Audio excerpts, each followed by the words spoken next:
Berjumpa kembali dengan saya, Agnes Florencia Yovita Gaa, calon guru penggerak angkatan 8 dari SD Negeri Batawa. Pada hari ini, saya ditemani oleh Ibu Ermelinda Niba Mutakasi, guru kelas 4 di SD Negeri Batawa, Kabupaten Nagekeo. Selamat pagi, Bu. Selamat pagi. Bagaimana kabarnya hari ini? Kabar baik. Oke, baik, Bu. Hari ini kita akan adakan percakapan pra-observasi ya, Bu. Nanti saya akan amati jalannya proses pembelajaran yang akan Ibu lakukan di dalam kelas atau sebelum saya melakukan proses supervisi di kelas Ibu. Adapun tujuan dilakukan supervisi adalah untuk mengetahui dan juga mengevaluasi jalannya proses pembelajaran yang akan Ibu lakukan. Dan kenapa hari ini kita melakukan percakapan pra-observasi sebagai persiapan awal sebelum nanti Ibu melakukan kegiatan pembelajaran agar lebih siap dan lebih percaya diri sehingga memberikan pembelajaran yang baik bagi murid. Begitu ya, Bu? Jadi ada beberapa pertanyaan yang akan saya sampaikan kepada Ibu.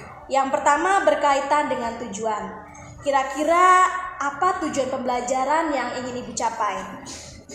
Baik, untuk tujuan pembelajaran yang akan dicapai pada pembelajaran ini agar peserta didik mampu mengenal bentuk-bentuk pecahan. Oke, baik. Tujuan pembelajarannya yaitu peserta didik mampu mengenal bentuk-bentuk pecahan ya, Bu. Lalu bagaimana dengan area pengembangan yang ingin Ibu capai atau ingin Ibu lakukan observasi? Baik, untuk area pengembangan yang ingin dicapai itu saya ingin mengembangkan kemampuan intelektual dengan cara menyampaikan materi dengan nada yang jelas dan mudah dimengerti oleh siswa. Dan juga saya menyajikan kegiatan pembelajaran yang berdiferensiasi sesuai dengan kebutuhan siswa. Oke, baik, Bu. Jadi area pengembangannya yaitu kemampuan intelektual. Oke, setelah area pengembangan, sekarang saya ingin mendengar nih, Bu, bagaimana rancangan pembelajaran yang ingin Ibu terapkan di dalam kelas.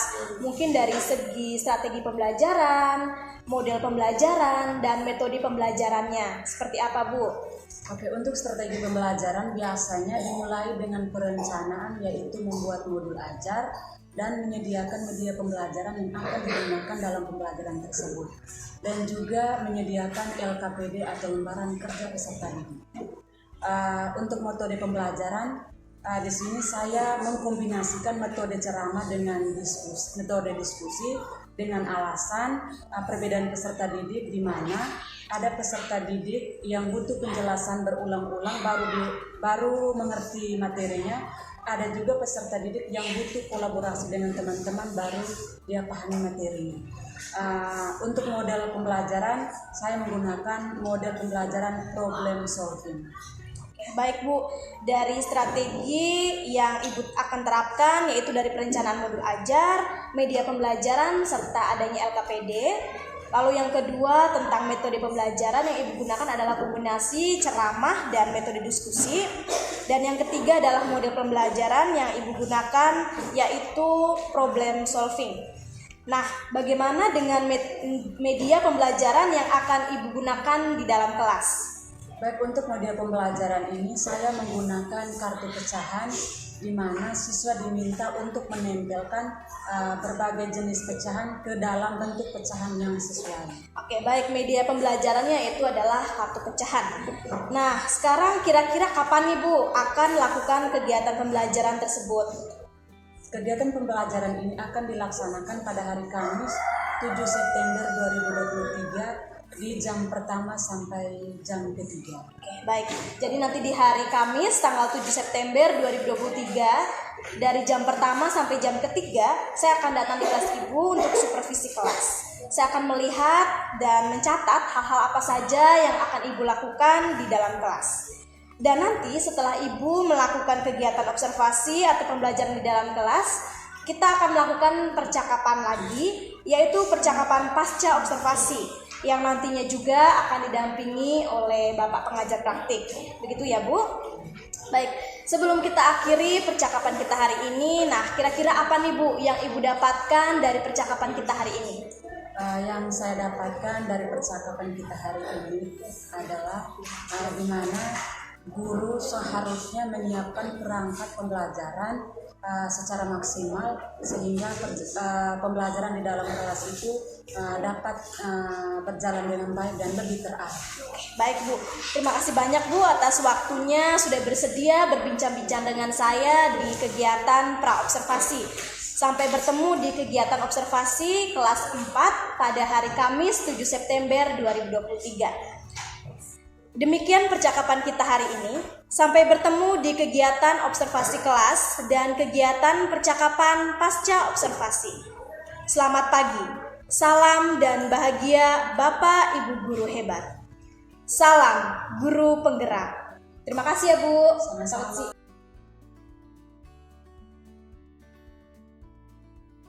Selamat pagi anak-anak. Selamat pagi, Bu. Apa kabar hari ini? Baik dan luar biasa. Masih semangat untuk belajar? Masih. Baik, sebelum kita memulai pembelajaran, Ibu cek dulu kehadiran kita hari ini. Hari ini ada yang tidak sekolah? Tidak. Semua hadir sekolah? Hadir. Baik, terima kasih. Kita tetap bersyukur ya. Kita tetap bersyukur kepada Tuhan karena sampai dengan saat ini kita masih diberi kesehatan sehingga kita masih dapat belajar di tempat ini dalam keadaan yang baik-baik saja.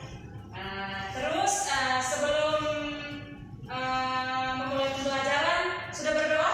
Sudah. Hari ini kita akan memulai dengan materi baru. Sebelum kita mulai dengan materi baru, Ibu mau tanya dulu, materi yang kemarin masih ingat? Masih ingat tentang apa kemarin kita belajar?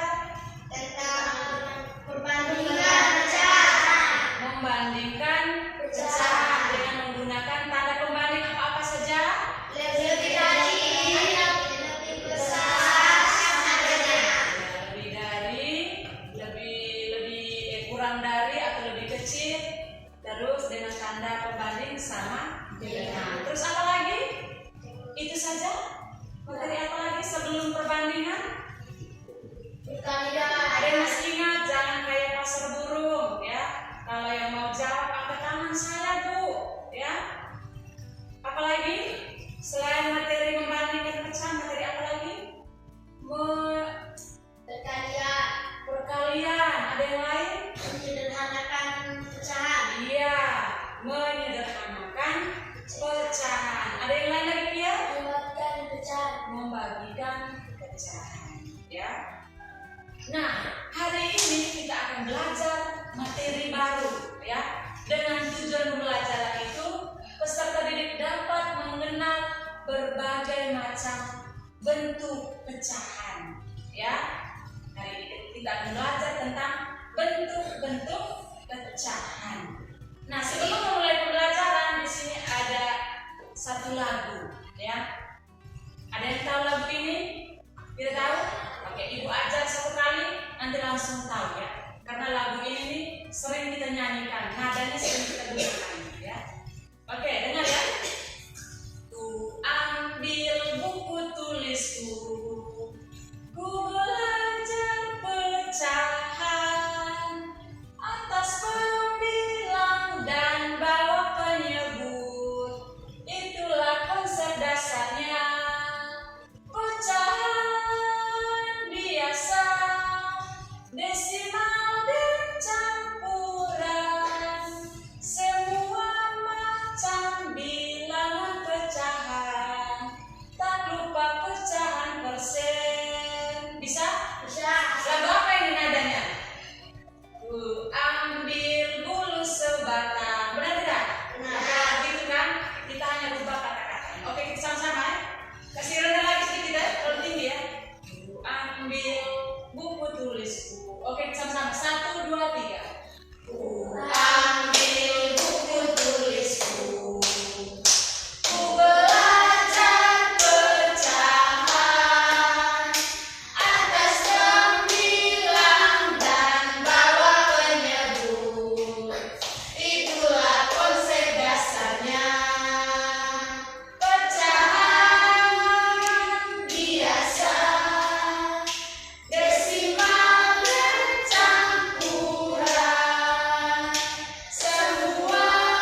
Oke, kita lanjut ya.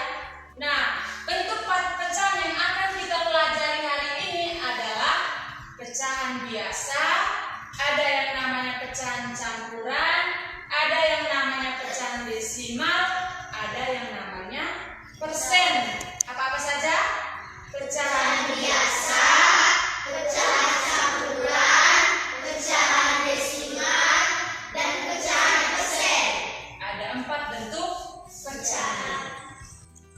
Nah, yang pertama pecahan biasa, ya. Pecahan biasa. Apa itu pecahan biasa? Ya, di pembelajaran kemarin kita sudah menyinggung tentang pecahan biasa ya. Ya tidak? Ya. Nah, pecahan biasa adalah pecahan yang memiliki pembilang dan penyebut, ya. Di mana pembilangnya sebelah atas atau sebelah bawah? Pembilangnya sebelah atas, penyebutnya sebelah Bawah. Pecahan biasa dinyatakan dalam bentuk A per B, ya. Di mana A itu sebagai pembilang yang sebelah atas tanda per, ya. Sedangkan B itu disebut sebagai penyebut, ya.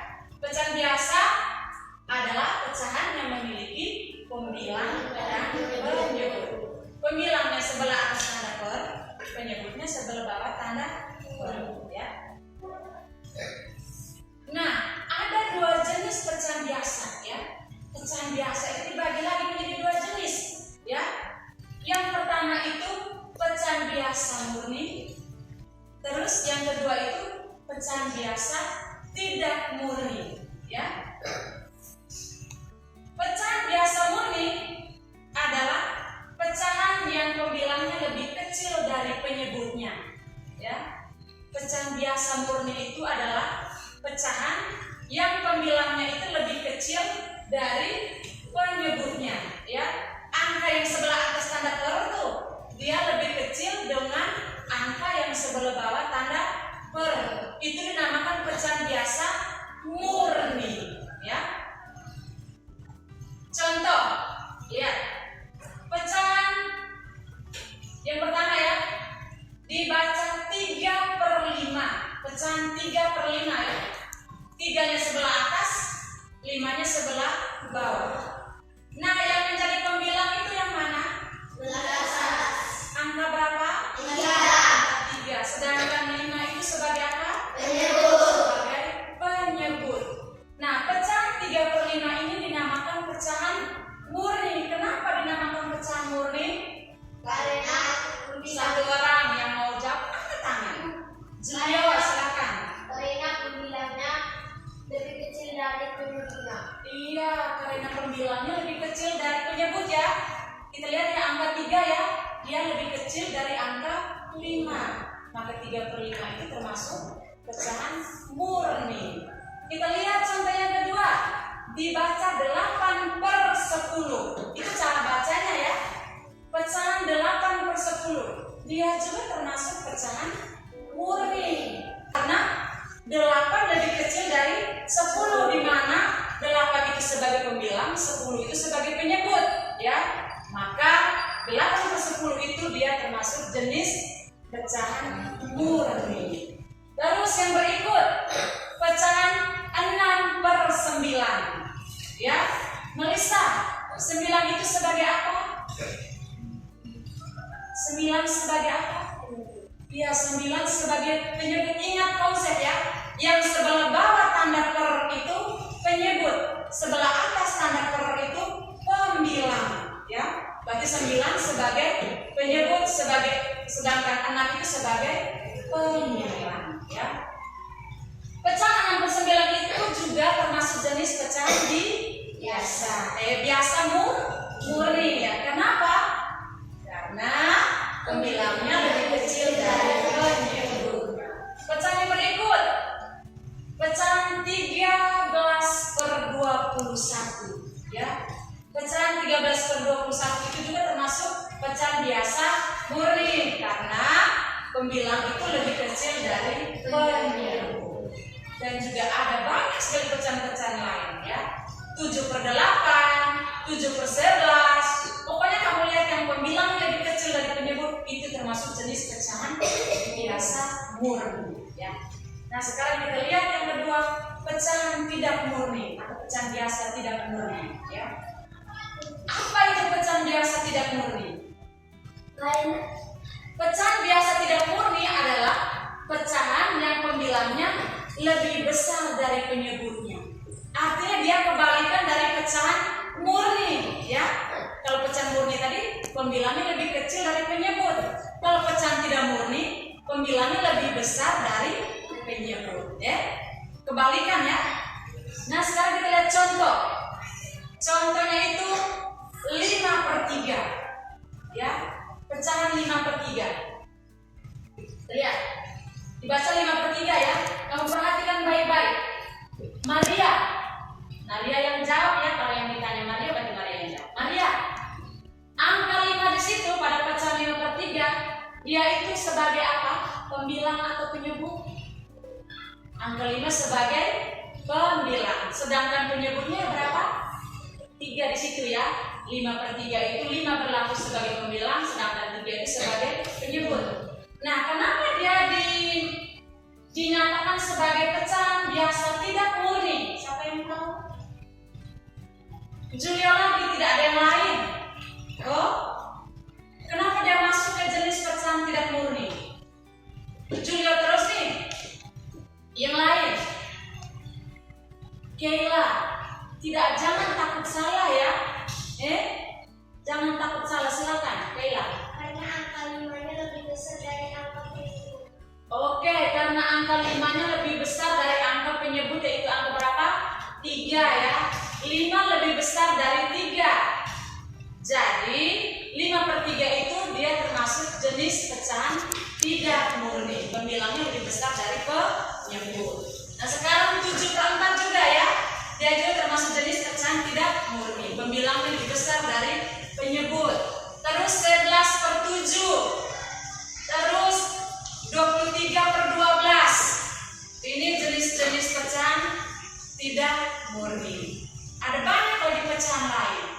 100/25, 121/90. Pokoknya yang kamu lihat pembilangnya sebelah atas lebih besar daripada penyebut, itu termasuk jenis pecahan tidak murni, ya. Oke, yang berikut pecahan campuran. Setelah pecahan biasa, yang kedua pecahan campuran. Apa itu pecahan campuran? Ya. Pecahan campuran adalah pecahan yang terdiri dari bilangan bulat dan pecahan biasa. Ya, pecahan yang terdiri dari bilangan bulat dan pecahan biasa. Pecahan campuran dinyatakan dalam bentuk A, B per C. Maaf ya, ini ibu salah ketik. Di mana A itu sebagai bilangan bulat, ya. A yang ini dia itu sebagai bilangan bulat, sedangkan B per C ini dia sebagai pecahan biasa. Jadi pecahan campuran itu merupakan gabungan dari bilangan bulat dan pecahan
duluan bilangan bulat, diikuti dia punya pembilang, lalu tanda per, lalu penyebutnya. Ya, bisa? Oke. Yang berikut pecahan desimal. Pecahan yang ketiga ya, biasa pecahan campuran, yang berikut pecahan desimal. Sekarang lihat, apa itu pecahan desimal? Ya, pecahan desimal adalah pecahan per 10, per 100, per 1000 dan seterusnya yang ditulis dengan menggunakan tanda koma. Ya, pokoknya yang kamu lihat ada tanda koma itu tuh dinamakan pecahan desimal. Pecahan yang ditulis dalam bentuk koma, ada tanda komanya, itu dinamakan pecahan apa? Desimal. Ya. Sekarang kita lihat contoh dan cara membaca pecahan desimal. Ya, kita lihat pecahan yang pertama. Dibaca 0,3. Ya, 0,3 atau 3/10. Ya, kenapa ditulis 3/10? Karena angka yang berada di belakang koma itu hanya satu angka, maka penyebutnya per 10.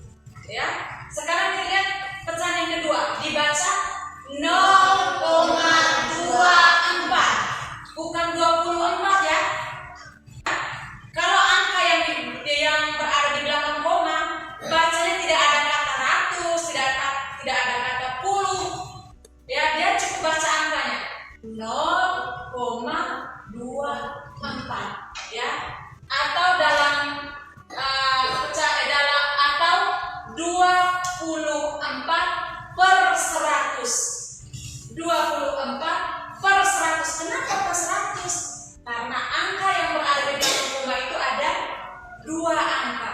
Tadi angka yang berada di belakang koma itu ada 1 angka, makanya per 10 ya. Per 10 itu nolnya kan 1 ya.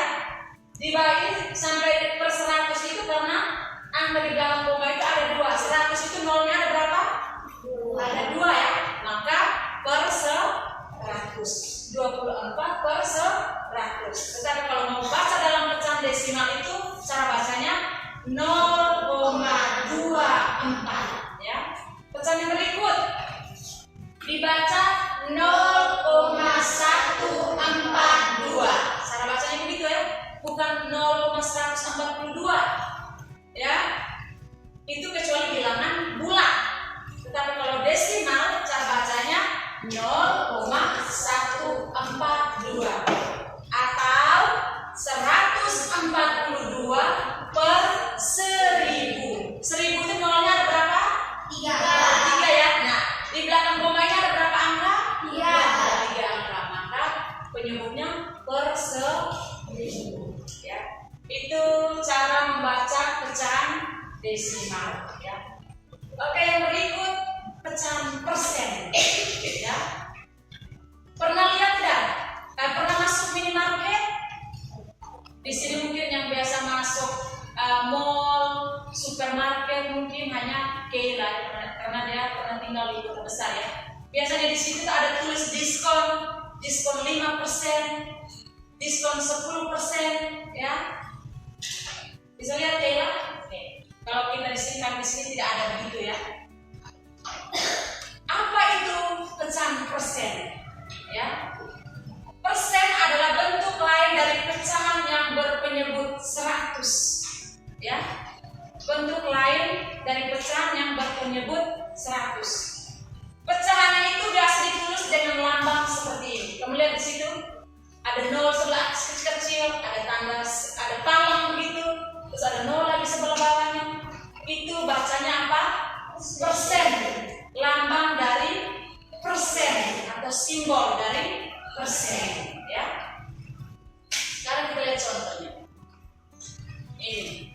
Contoh yang pertama itu dibaca 3%. Tahu tak cara bacanya?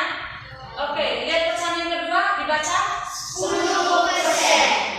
Yang ketiga 25%. Yang berikut 75%. Yang berikut 120%. Oke. Itu macam-macam contoh dari pecahan persen. Oke,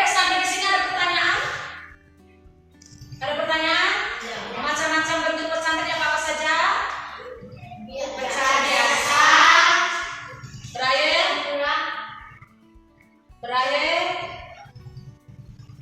campuran, Nia, desimal, Melisa, yang terakhir tadi kita sudah ngomong. Jangka persen ya. Ada 4 ya. Pecahan biasa, campuran, desimal, dan persen. Pecahan biasa itu dibagi lagi menjadi berapa jenis? 2 jenis, yaitu apa saja? murni Pecahan murni dan pecahan tidak murni. Untuk lebih memahami materi bentuk-bentuk pecahan, Ibu siapkan LKPD, ada kartu pecahan ya, dalam diskusi kelompok. Ibu akan bagikan dalam 3 kelompok ya. Sebelum masuk dalam kelompok masing-masing, kita bagi kelompok dulu ya. Cara untuk membagi kelompok itu mulai berhitung angka 1 sampai 3 secara berulang. Mulai dari Melisa ya. Setelah 3, ini siswa berikut, ulang lagi dari 1 sampai 3, begitu terus. Setelah itu, siswa yang menyebutkan angka 1 berarti dia kelompok 1, bergabung dengan teman lain yang menyebutkan angka 1 juga. Begitu seterusnya. Sudah? Bisa paham? Setelah itu ada semuanya di poin yang kedua dari terakhir dengan yang pertama. Sudah? Oke, sekarang mulai dari Melisa. 1, 2, 3, 1, 2, 3, 1, 2. Oke. Sudah tahu, sudah sebutkan angka masing-masing toh? Sudah. Oke. Yang menyebutkan angka 1 berarti dia bergabung dengan kelompok teman lain. Berarti mereka itu masuk dalam kelompok 1. Teman lain yang menyebutkan angka 1 juga. Begitupun angka 2 dengan angka 3. Oke, sekarang masuk dalam kelompok masing-masing. Silakan. Oke, silakan. Selamat pagi teman-teman. Kami dari kelompok 3 akan melaporkan hasil diskusi kami. Kami akan menjelaskan pecahan biasa, pecahan campuran, pecahan desimal, dan pecahan persen. Pecahan biasa dibagi menjadi 2 pecahan, yaitu pecahan murni dan tidak murni. Pecahan murni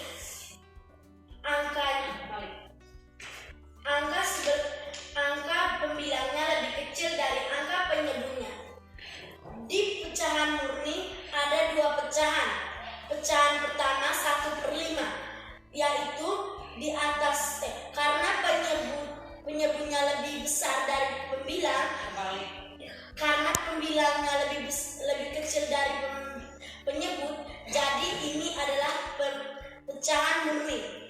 Dan pecahan tidak murni juga memiliki 2 pecahan, yaitu 6. Pecahan tidak murni pembilangnya lebih besar dari penyebutnya. Di sini ada 6/5. Karena 6 lebih besar dari 5, jadi pecahan 6/5 tidak murni. Pecahan campuran memiliki 3 angka, yaitu pecahan bulat dan bilangan bulat dan bilangan biasa. Ada 4 pecahan. Pertama 9, 1, dan 3. Bacanya 9/1/3. Nomor yang kedua 3/2/3.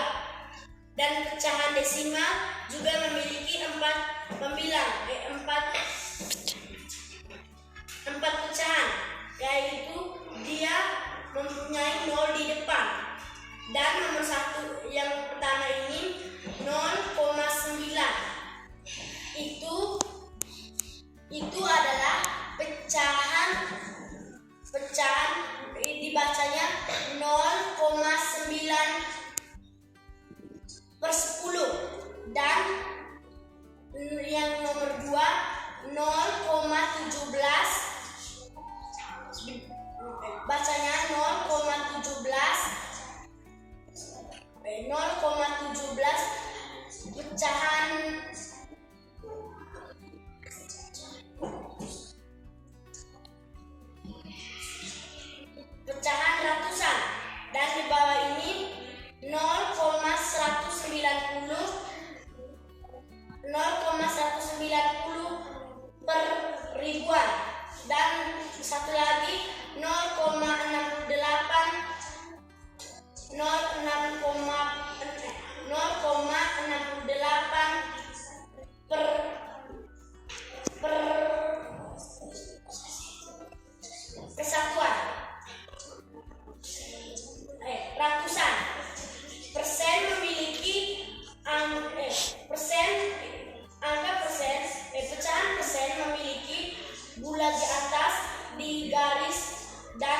bulat di bawah. Ini 4%, 32%, 59%, dan 48%. Sekian diskusi kami. Terima kasih. Oke, tepuk tangan untuk kelompok 3. Oke, sebentar baru kita perbaiki satu kali ya. Oke, yang berikut kelompok 1. Kita panggil kelompok 1. Kelompok 3 berdiri di sebelah sana.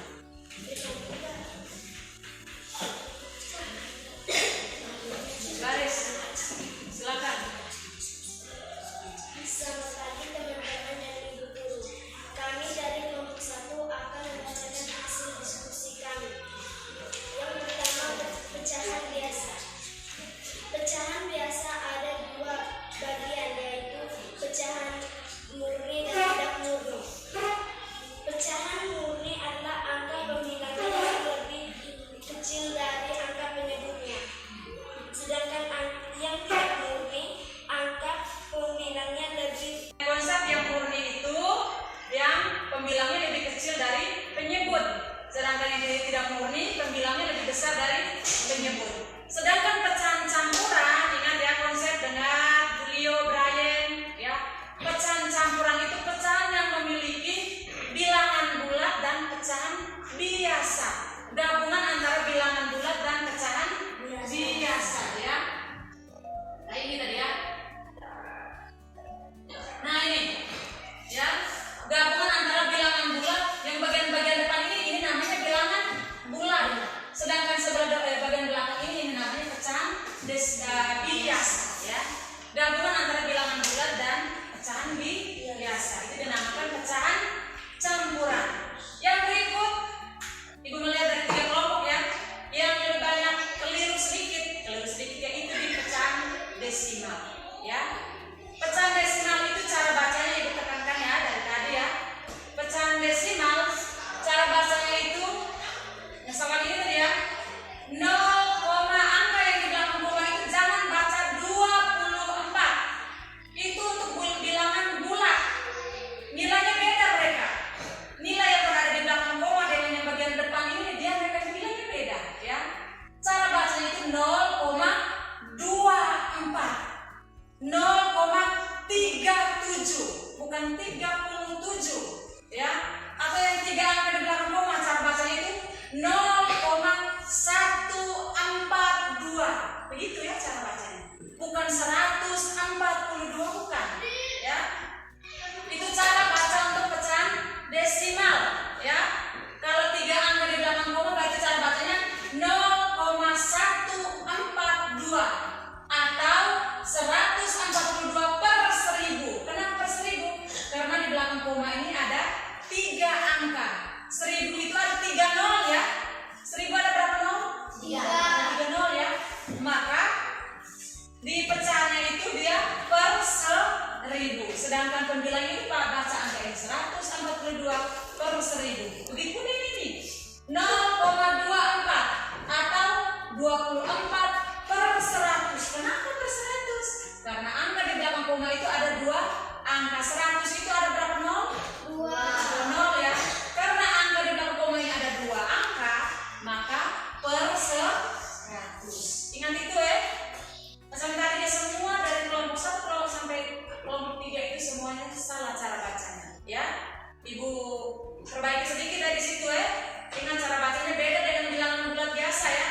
Kalau ini pecahan desimal 0,24, 0,190 kayak tadi ya, 0,190. Saya punya kelompok tadi yang dapat kelompoknya anti 0,190. Tadi bahasanya begitu tuh. Cara baca yang benar itu 0,190 ya. Kalau di belakang komanya ada angka 200 0,200 yang tulis angka 200 di belakang tuh 0,200 bukan 0,200 ya. Itu cara baca pecahan desimal yang benar. Sedangkan pecahan persen itu rata-rata yang sudah benar ya. Lambangnya di lambang pada pecahan persen itu ada 0 yang kecil, ada tanda talang, ada 0. Itu lambang atau simbol untuk persen ya. Oke, sekali lagi tepuk tangan untuk kita semua.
memberikan soal evaluasi. Soal ini akan dikerjakan secara mandiri di dalam buku latihan masing-masing. Ya, oke, siapkan buku latihan masing-masing.